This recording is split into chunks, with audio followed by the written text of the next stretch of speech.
Oh, God! Rebecca moaned loudly as Sam suddenly took her in a way that stirred her femininity. She tightened her grip on the bedsheet and arched her back. It felt like Sam was pulling not just her body but her soul with the intense pleasure she was experiencing. Sam licked her again and knelt. Then, she playfully smacked her behind.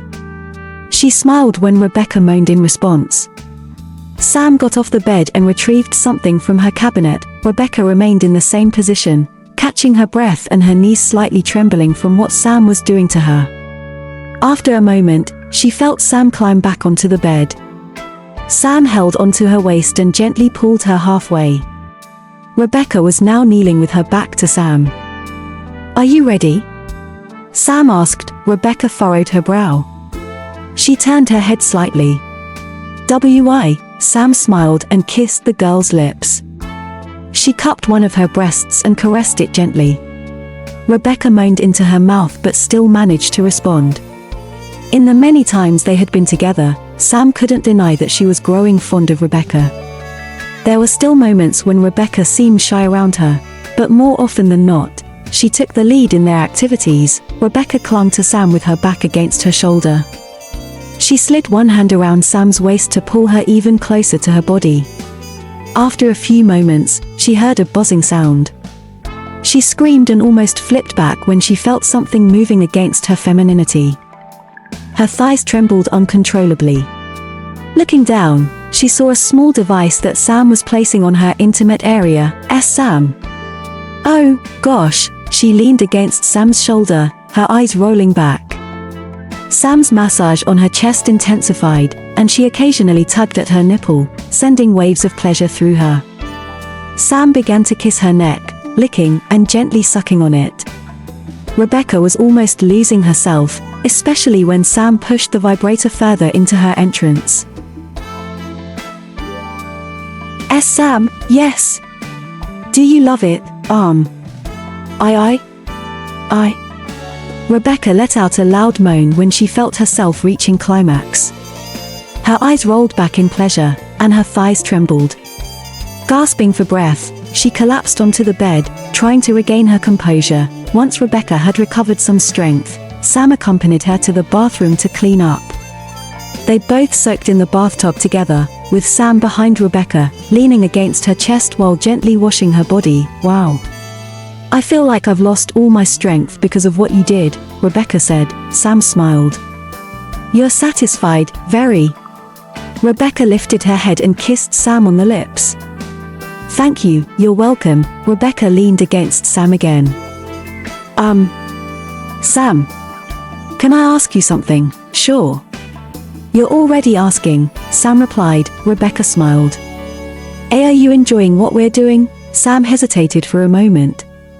"Yes, of course. Are you okay with what I do?" "Becca, you're good." "Very good, and I am satisfied." Rebecca took a deep breath, bit her lip, and hesitated. She wasn't sure how to ask Sam the question she had in mind. She suddenly became afraid of Sam's response. "Sam. What are we?" she finally asked. Sam burst into laughter. "Why are you asking that?" Rebecca shrugged. "Nothing. I was just thinking. It's been a month since things started between us. Can't I ask?" "Don't get me wrong, Rebecca. I enjoy what we have. I love how you satisfy me in bed. I like you. But that's as far as it goes.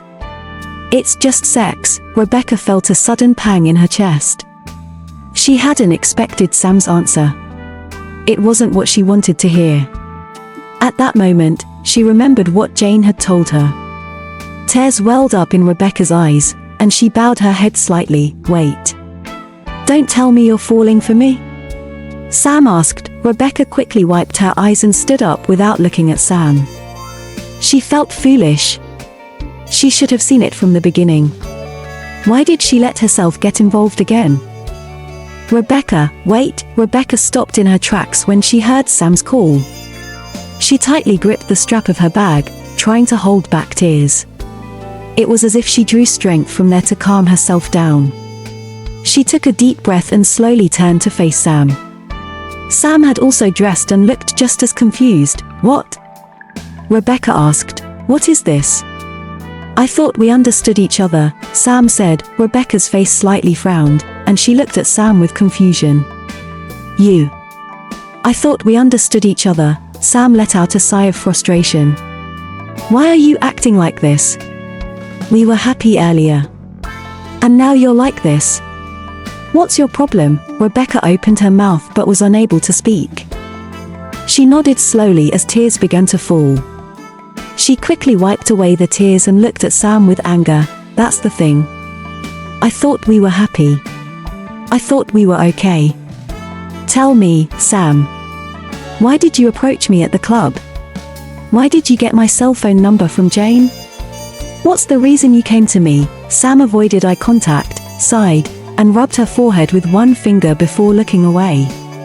"Where are these questions coming from? Just answer me." "Fine. Okay," Sam said, visibly annoyed. She hated being interrogated like it was her obligation. "I saw you. I found you attractive. That's it. What else do you want to hear?" "That's it. What else do you want to hear? Didn't you enjoy what we're doing?" "That's not my question." Sam rolled her eyes. "Why? Do you think I'm in love with you, which is why I approached you? Is that why I'm having sex with you, Rebecca?" "There's no such thing." Rebecca was left speechless. She approached Sam and slapped her on the cheek. "You're terrible. You're so insensitive." Sam touched the cheek that Rebecca had slapped. It stung slightly, and she felt the warmth from Rebecca's palm. She raised her eyebrows and looked at Rebecca. "Can you, Rebecca? Wake up from your world. Not everyone who approaches you wants to be with you forever.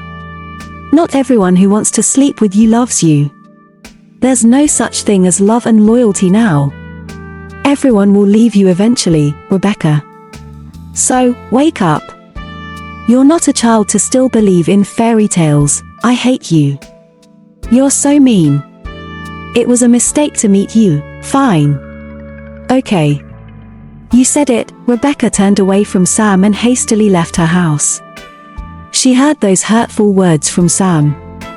Yes, they hadn't known each other for long, but Sam had shown her a different side while they were together. She had been so good to her, which is why she had developed feelings for her. That's why it hurts so much to hear from the person she had trusted and allowed into her life that Sam had no intention of wanting her. Sam let out a sigh as Rebecca left. She angrily kicked the table near her, causing it to topple over and the items on it to crash onto the floor.